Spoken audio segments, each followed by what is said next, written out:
Hey everybody, it's Romania Black, and we're on volume 2 of Fire Punch. The last volume I read, and it involved everything Fujimoto could throw at it. It involved cannibalism, incest, sexual assault, and some of the most graphic, horrific destruction I've seen in a manga in quite some time, and that was volume 1. So that was volume 1. So I'm kind of rather curious to see what we're gonna get in volume 2. I don't know, it's not an addiction, but I finished volume 1 yesterday. And I was like, I really want to read volume 2, and so I am. And also I'm trying to curb spoilers because I have questions that I need to read this volume to answer for myself. Like, I was thinking about that this morning. I'm like, okay, is Fire Punch going to be like episodic? Is it going to be like we're going to follow these characters in little vignettes? And is Agni dead? Is Doma the main character we're actually meant to follow and Agni was just a character with a vengeance and now he's out of it? Are we following Agni still? Is this all just like from Togata's point of view? Like, what are we doing with the story? And I feel like I don't want to be spoiled by comments. So I want to read volume 2 and see if some of my questions I have are answered. And I feel like they're going to be. I just have to get there first, right? So I can't say, it's weird. I could be like, I loved volume 1 because it deals with some grim, horrible things. I am fascinated by this series.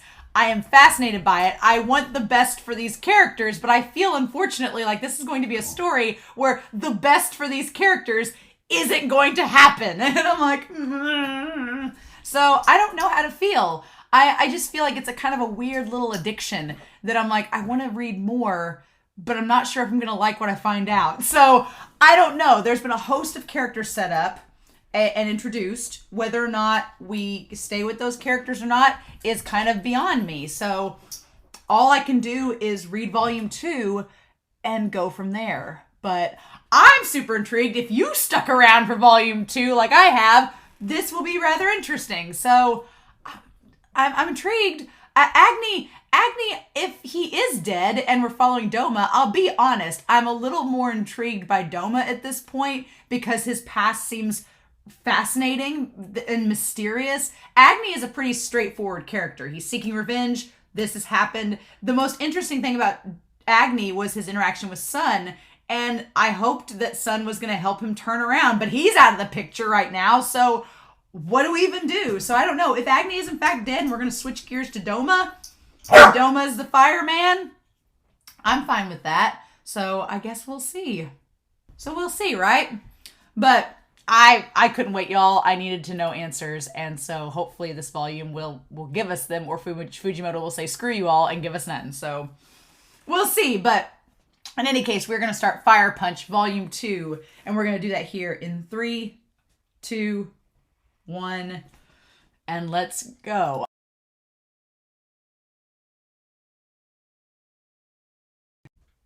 Okay, I'm on board. No, I'm on board now. Oh my god, this is like the most unique thing I think I've read in a very long time, and it's so Fujimoto. It's so Fujimoto. Fujimoto loves the idea. I'm thinking of like Goodbye Eri. I'm thinking of Look Back. Fujimoto loves the idea of there being like an omniscient narrator. That it's like taking Goodbye Eri and making Eri an omniscient narrator, and just having them be a character in the story, and for there to be, because it's so weird and bizarre because it's taking a sci-fi dystopian story and then breaking the fourth wall, but making that fourth wall a canon part of the story. And so it's so bizarre. And just I had to bring Whiteboard Kun out because I was debating it last volume whether I should bring it out. And this volume, as soon as I got as soon as Togata became like a main character, I was like, nope, we're gonna have to bring Whiteboard Kun out. But we get world building in this, but it's so interesting because Togata's character like calls out all of the tropes and things that we expect from a story and a narrative. And this one, last volume, was so interesting because it didn't quite go the way you thought it would. And Togata's kind of calling it out now. But It's just the Ice Age. It's not the Ice Witch is imaginary. I was talking about that last volume being in the discussion. Like, is it really an Ice Witch or is it just imaginary?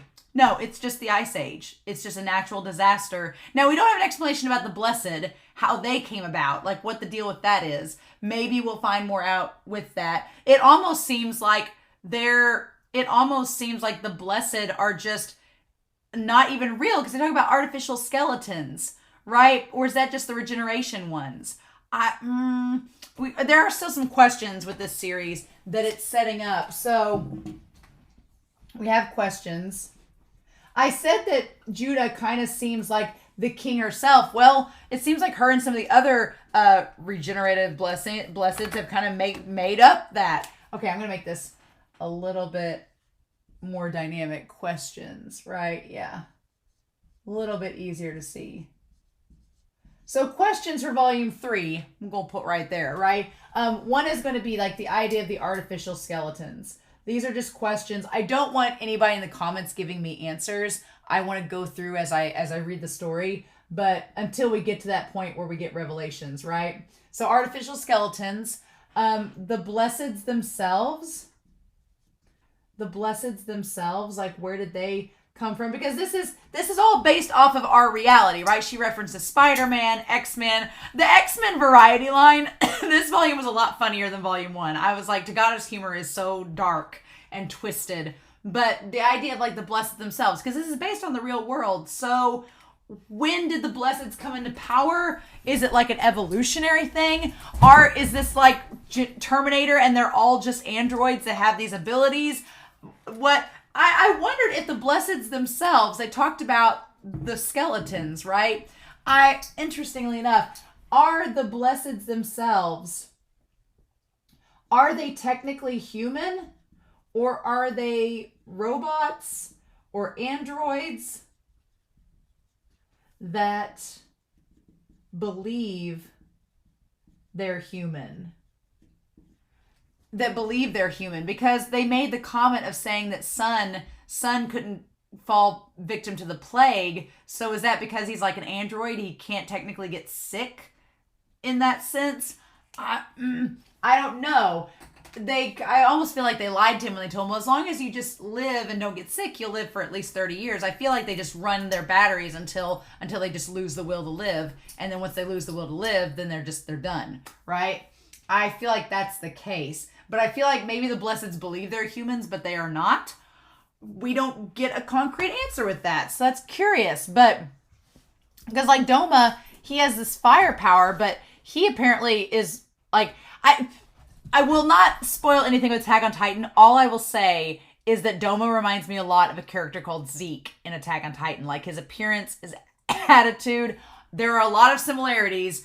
I don't know what to do with that yet. I'm just saying that's a thing, right? So I want to talk about Agni, our hero, Agni, who's getting quite the following to him, whether he wants it or not. He doesn't want it. He's very simplistic in his beliefs and goals. But man, Doma, there's just something wrong. He's like, he doesn't understand why Agni, he knows why Agni can't die, but he doesn't understand like what's going on. And he seems like something's bothering him. So my question with Doma, I'm going to put him up here. My question with Doma is what happened in 8 years?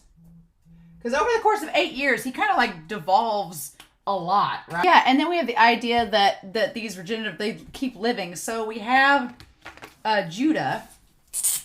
I'll put Judah on here.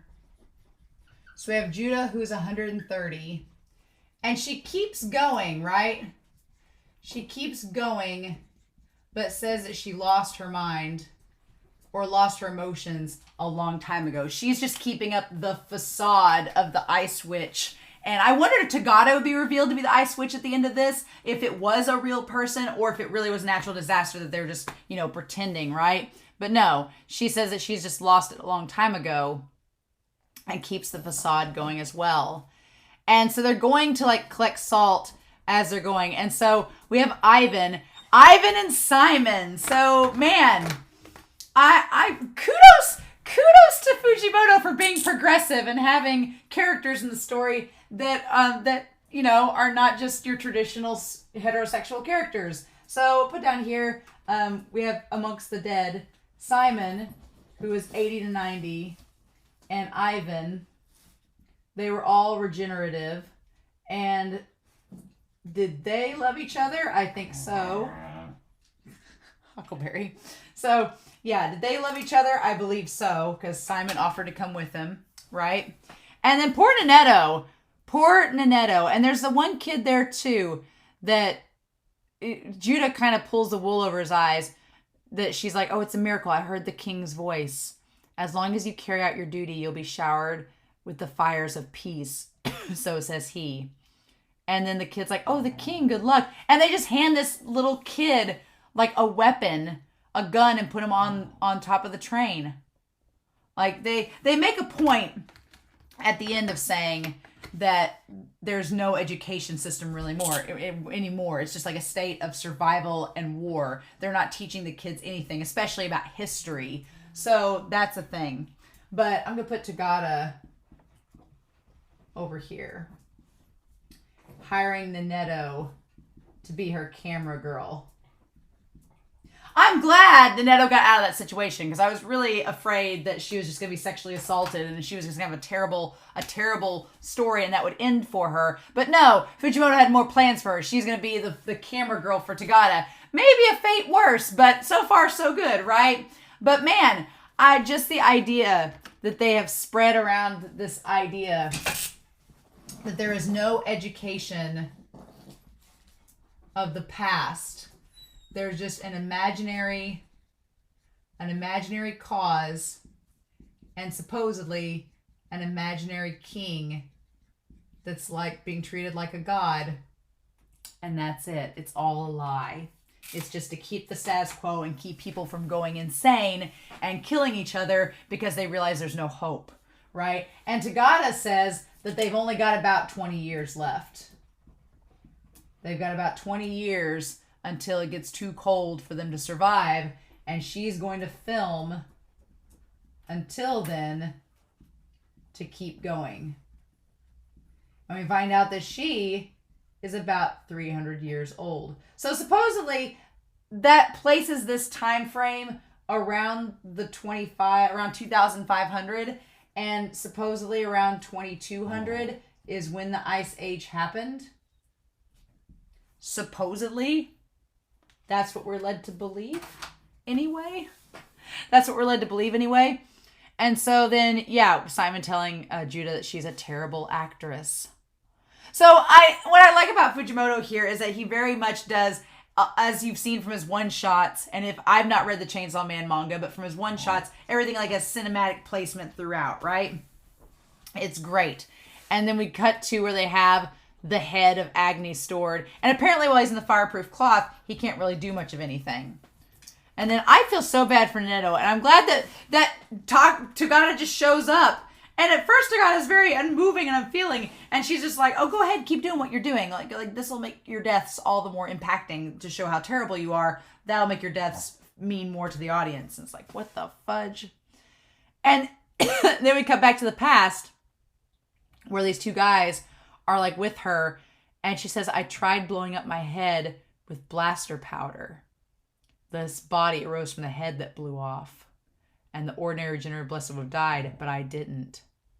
So she talks about how her power, and I don't know, it looks like maybe that's the artificial skeleton in there. I don't know, but it looks like where the head body grew from the head and then the other body was left there. What the fudge? And they're like, please don't die. We'd like you to keep protecting us. And she's like, I don't know. I don't have movies anymore. That line, a life without Toy Story ain't shit. I'm just like, oh my God. It's just amazing. Or Scott Pilgrim. Some very Scott Pilgrim-esque vibes. I don't know how else to describe it. I've read all of Scott Pilgrim. There is some humor vibes that are similar to here. And of course, now that we see these two guys are gay, it makes sense her wandering around naked. They're just like, okay, sure, keep going. Like, they're not affected at all, right?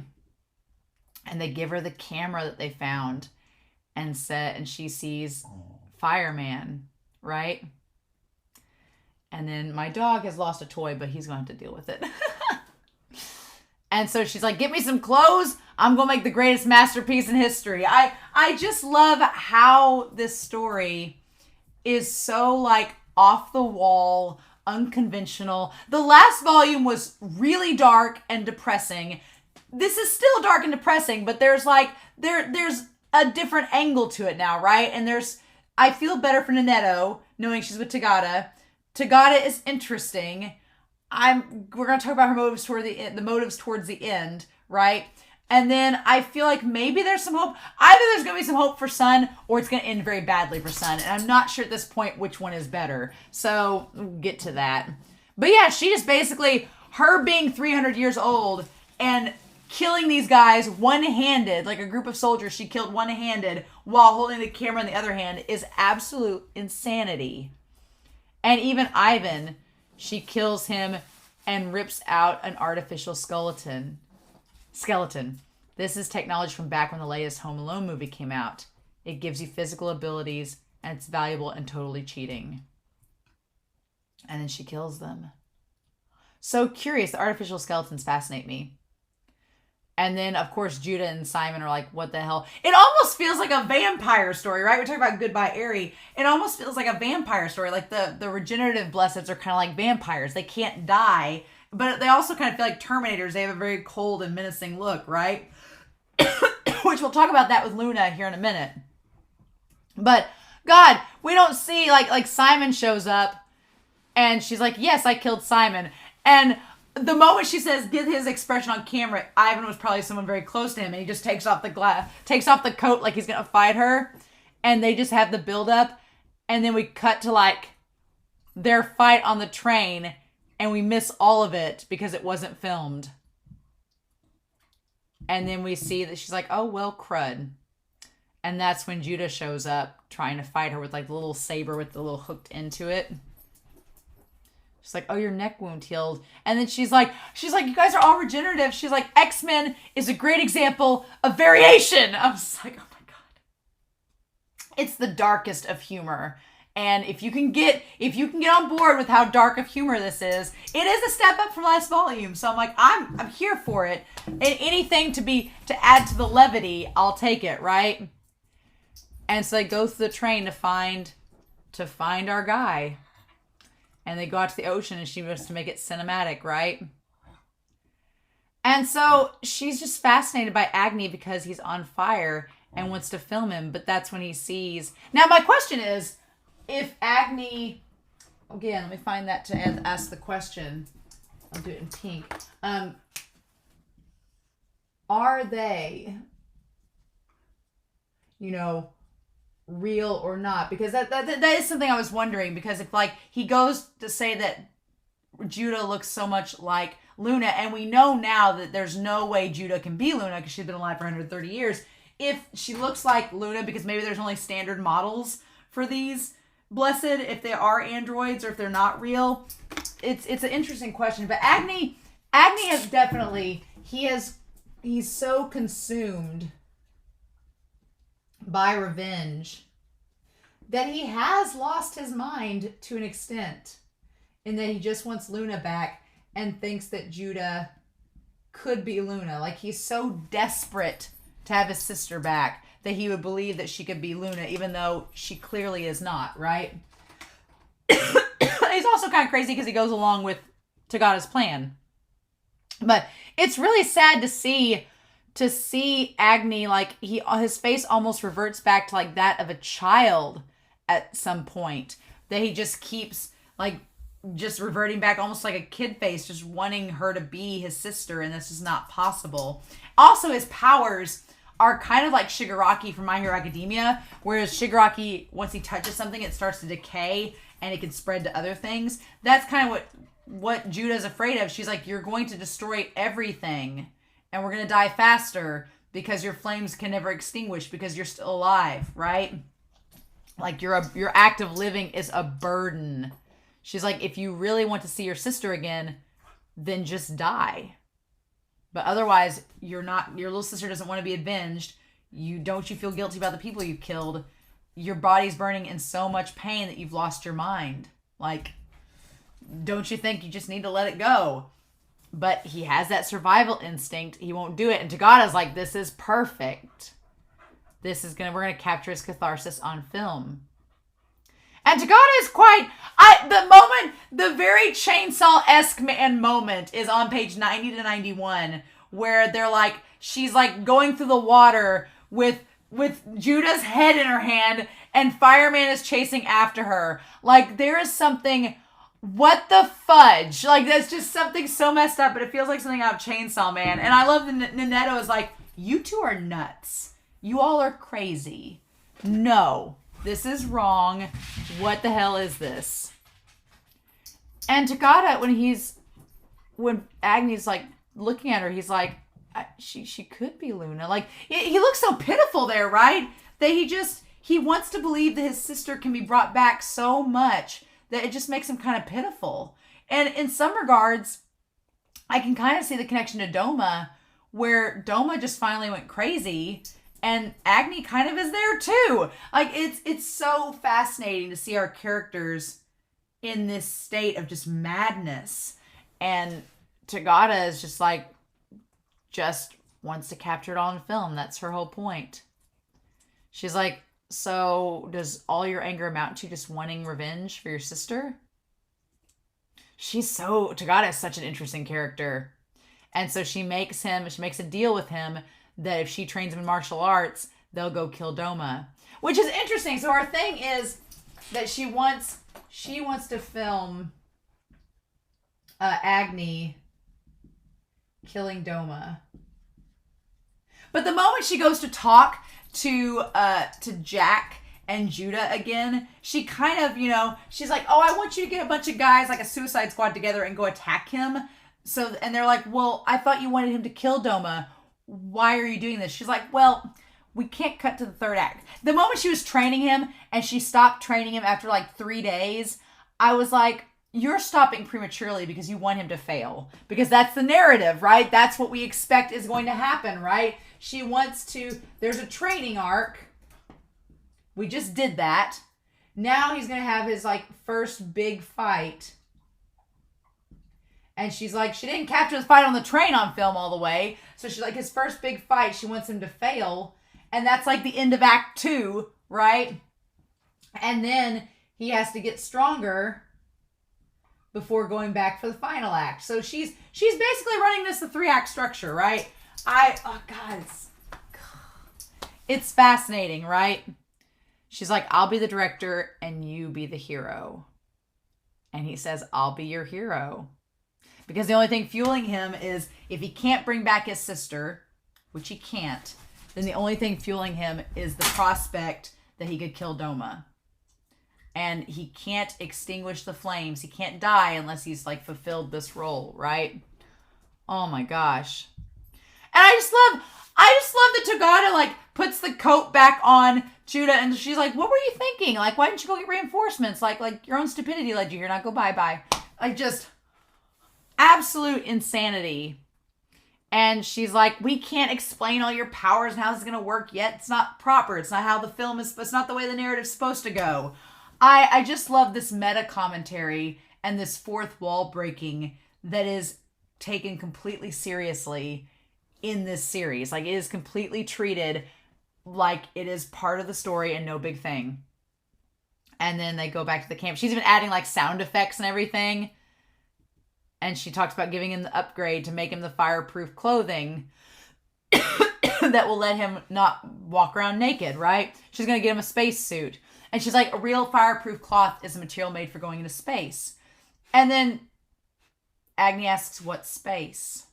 And she knows he doesn't know. Because as she tells Judah, she's like, no one's educated anymore. People are just out trying to survive in this world. Which makes me wonder if the Blesseds, they're not really human. Maybe they were just androids or fabrications that were made to be firewood for the real humans. If that's really a thing, right? If that was created around the time the Ice Age started and then they just came out. Because it feels like the dad, we don't ever see any Blesseds having kids. It's not shown yet. So, like, Luna wanted to have a kid with Agni, but they didn't ever try it, or it didn't ever go anywhere. So was it even possible? We don't know, right? And the thing about it is, in the village with the old people, as much like sexual assault goes on in this storyline, none of the villagers in that village tried to do anything to those two kids because they were blessed. Because I don't think it would have done anything. I don't think they're human. I think the Blesseds, I don't think that they're really real people. I think they're maybe androids. And that's why nobody's tried anything.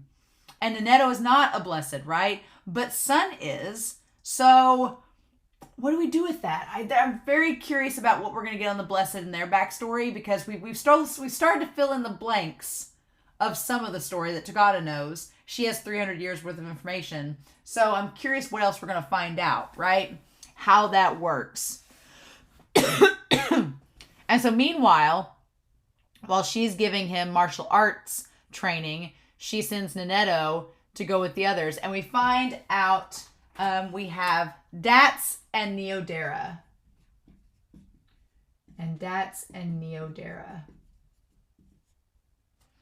And so they made an exchange. She's like, they work for Togata in exchange for protection. And so Neneto, she's like, I just make the comment. She's like, I just do what she says. And she makes the comment that where I live, men's orders are absolute. And when I turned 13, I was supposed to start having babies. In my village, that was common sense, but it never made any sense to me, so I ran away. And I like that she's like, I just want to live in a way that makes sense. And he's like, that's a wonderful goal. And then Dat says, me and Neodera, we love each other. And she's like, and her response is very much, she's just like, okay. Like, that's all there is to it. She's like, okay, cool, great, good for you. And he's like, we used to live in Behemdorg, but homosexuality is not accepted there. Surprising no one. And he says, popular opinion can be a scary thing. All people have their own individual principles and positions, but when mob mentality happens, popular opinion trumps all. So they make a really good commentary about the mob mentality. And your options are that you either run away, like those three have, or you believe the mob. You run away and find your own truth, or find those that share a similar truth, or you believe the mob. I was going to comment, too, about Simon's whole thing on the train, where he was just like, oh, well, women don't have basic human rights. And I was like, I'm really not feeling sorry for you, Simon, that you died at the hands of Togata. Really not feeling sorry for you. Nope. The other choice is to act as though they've swallowed popular opinion, too. I like act like you believe the mob mentality, even if you don't. Which, speaking of which, you have Togata telling him that he needs to act Agni. But the things that she says are curious, because she tells him different things to act like a person whose body and heart are burning with revenge. But he's kind of already doing that. So some of the things she tells him to act like, he's already doing, which is rather fascinating. It's kind of curious that he just is like, okay. Like, it's interesting. And then she says, and then Neneto brings up Sun. She says that Sun says you're a god, and I know you're not, but you're his guardian. Aren't you worried about him? So Neneto brings up the fact that Agni, he now knows that Sun is legless and in trouble. And she brings up that he's Sun's guardian. Like, you know, you let this kid follow you. Don't you have some responsibility? And Agni is like, no, I don't. Agni's like, I didn't ask that kid to follow me. I don't have any responsibility. And Neneto's like, man, he's cold. And then Togata's like, irony of all ironies, right? But I feel like one of three things are going to happen. Either he's never going to save Sun, and it's going to be the most sad thing ever that he lives out the rest of his days believing that this man's coming that's not. Two, he does manage to break Sun out, but then what does Sun do? Sun can't regenerate his legs, so what does he do there? Is there a wheelchair he's going to get wheeled around in? Is Togata going to strap a camera to him and like have Nanetto wheel him around? Or 3, Agni's going to show up to liberate them, but in the process, they're all going to die. I love Sun's character so much, but I don't see his storyline ending well at all. I cannot in my brain fathom a scenario where Sun's storyline ends good. And that deeply disturbs me and makes me sad. Because I like Sun's character a lot. And I feel so bad for him, right? I feel so bad for him. And then, God, Agni trying to act. And Togata being like, come on, whatever it takes. Like, the way that Fujimoto draws Agni it's so fascinating because there's times where he looks like he's in utter pain. And there's times where he just seems like a big blockhead. Like, it's just, what do we do with this? But he's wandered around in literal pain for 8 years. What do we do? Right? And so then Jack takes Sun to be in this facility where all these people are just slowly dying, being used to fuel the city, right? And they just stick him next to this other electric user. And the stuff that they feed him, the stuff that he feeds them, it's not nutrients, it's to make his powers work. And he's like, the pain you don't get used to, but it's okay. Someday we'll die and the pain will go away. Which is just really freaking sad. And Sun says his body hurts like it's on fire. And it's just all these emaciated people just sitting there powering the city and being used as firewood. And they all like tell stories. And in their dreams are of being killed. Because that's their release at this point. And there's lots of commentary you can make. You can make it relating to lots of different things. You could have it relate to like the idea of capitalism and people working to the bone to support someone else until they die and getting no fulfillment out of it. You could talk about that. You could talk about literal slavery and how they're treated like subhuman. You could talk about that. The fact that these people don't seem to be fed anything, again, feeds my theory that maybe they're not entirely human, but they have consciousness, so they seem like they're human. I don't know, but there's that to think about. But Sun has this unshakable faith in Agni. Sun believes that Agni is a god, and he believes that he's going to save him, and he's going to come there and save all of them. And they kind of dismiss him at first, but the more he talks, he's like, Agni's gone with like much more pain than we have. He went for years with his body on fire, regenerating over and over again. He's like, he's suffered more than we have. How can we compare? He's like, but he still deals with it and it's all right. He's like, if we pray to him, he'll someday come and save us. And it's a very Christ-like metaphor, talking about like, Christ suffering and dying for their sins. And he talks about Agni like just regenerating over and over again and coming to save him. And it's so fascinating because you see like all of the people there slowly start listening to Sun and hearing this story and seeing how Sun is so like Sun's whole, like his eyes are still glimmering. He's like, I'm going to go sleep now. And then they say, do you have any more stories about him? Even if it's not true, we want to hear it too. And Agni's like, and Sun's like, well, I'm tired, but Mr. Agni never sleeps because he's God. He doesn't have to. And that's not all. So there's this idea that connects to Judah and what she's done. The idea that even if it's not true, we need these stories to get by. And could you relate that to religion a bit? Could you relate it to other things? Absolutely. But this concept that they're like, we need stories to survive. Even if they're not true, we still need them. And Sun's like, okay, then I'll tell you some stories. So that's going to be interesting to see where that plot line goes. Like by the time if Agni gets there, like, will, Sun be the soothsayer, right? He's making like a religion amongst all of the other firewood that's there. So that's curious. And then we have the idea that Agni just can't sleep. It hurts too much. He needs to distract himself. And so she's like, well, we're going to study English. And then she just teaches him like sexual organs and curse words. That's the main thing she teaches him. Like just over and over again. I'm like, is she expecting him to like yell it out in her movies? And she's like, this is what the audience is gonna want. This vulgarity, right? Keep him laughing, keep him occupied, right? And she teaches him basic martial art moves, what to do when a gun's fired at you. I love it. She's like, the whole thing with jerking off, like, would your ejaculate be like on fire too? A fire wank is ridiculous. And then when she said the day after tomorrow we're gonna go kill Doma, I was like, seems like it's too early to be doing that. I feel like Agni's not ready. And because she says, I've got you a suit made and I've taught you the basics of fighting.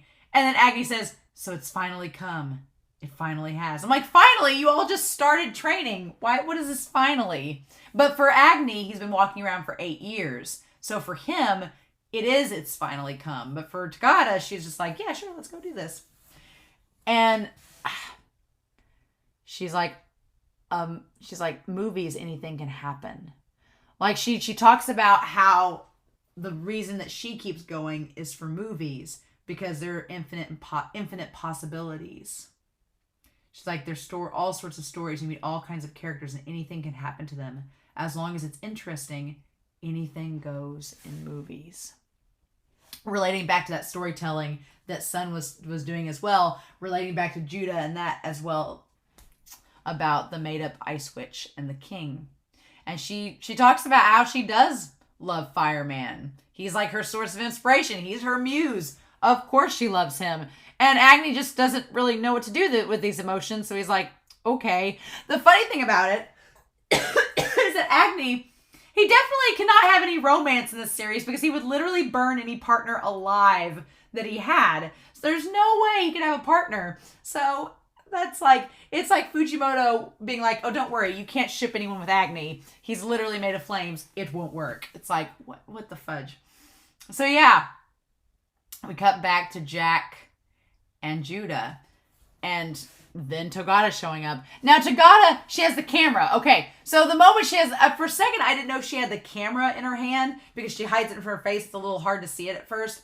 But at first I was like, well, she has the camera, so is this real or not? Is it part of the movie? And when she first said that she wanted to kill Fireman, I was like, well, why? But then she explains it later. And she backs up her words very well. She's like, if you betray me, I'm going to blow up this whole city. Because she doesn't care. She's apparently lived here for hundreds of years. This city's at least been here 200 years. And she knows the city left and right. So that's fascinating. Togata is a mysterious character, and I'm actually kind of terrified of her. Because I'm like, what else do you know that you're not telling the audience? Because we don't find out until the last chapter that she's been living in this city for 200 years and knows it left and right. 70 years longer than Judah. So, But she said, just do it. And then when she sees Doma, she's like, oh, this won't do. He's not arch nemesis. He has no appeal. How could he be the final boss? And Judah says, he's a man who lived justly. He made schools and taught classes, but a sickness in his soul has reduced him to this. So I'm curious with Doma, what is the sickness? And what else we're going to get on that? What is the sickness plaguing Doma? That is the curious thing. Like, what made him do this? And Togata's like, well, damn it, even if the fireman kills this guy, it's not going to bring anyone any catharsis. He's just pitiful. And she's like, my entire movie's a waste now. She's like, who will kill Fireman? And I love when Judah's like, I'll kill Fireman. And Togata's like, that's really sweet, but I wanted him to be killed by a more impressive blessed. She's like, thank you for trying to help me, but you're just not that impressive. So that's not going to work either. Like, baffling, mind-boggling. And so we meet these new characters. When they're descending down the ramp, it reminds me, again, of Neon Genesis, but it also reminds me of Chainsaw Man. When they're descending down into the deep depths of the cellars to see the worst of the worst. Reminds me of that. And so she says, once Fireman kills Doma and has his revenge, it won't be interesting anymore. It'll be a super boring story. She's like, it's not interesting unless you have the guy lose and suffer before winning in the end. I'm sure Fireman suffered an awful lot so far, but since I didn't capture anything on tape, it has no meaning. I love Fireman, so I want to film him when he's failing and suffering, and that will make it more interesting. And Judah's like, well, you're cuckoo for Cocoa Puffs. Like, so yeah, basically, she's like, her version of love is that I love that he's a muse for me, but she's going to have him suffer in this battle before facing Doma. I'm like, she believes that Agni will be fine. So we meet Daida. We meet Daida, who has the power to control his muscles. And she's like, nice and simple. Big lug. We meet Kalu, who can fly and apparently shave the face off children for fun. She's like, wow, he's deranged. We'll get him. And then we have Fugaitai, who can manipulate iron within his field of vision. Then we meet Fugaitai, who can manipulate all iron within his field of vision. And he's killed hundreds of soldiers. So yeah, so he sounds strong. So kind of like Magneto, right? Sure. And then she's like, let's make one of them into a suit and say that they're Doma. And she's like, we're going to upgrade all of them. And she's like, and she goes into like her secret Indiana Jones weaponry stash where you see like a suit of armor and everything. And I like that she like wants Judah to be surprised, and Judah's just like, okay. And then there's this a power suit they used in the old days. So I'm like, is it an astronaut suit? What is it? I'm very curious who they're going to put into it and how that's going to work. And then this part here, okay, where Judah says, why do you have something like this? She's like, because I've lived a long life. And she says, how much do you know about this world? And it's very Attack on Titan, but the bottom panel on page 201, there's a lantern, a lamp lighting up. That is Attack on Titan. That is like lanterns being the emphasis of knowledge being granted.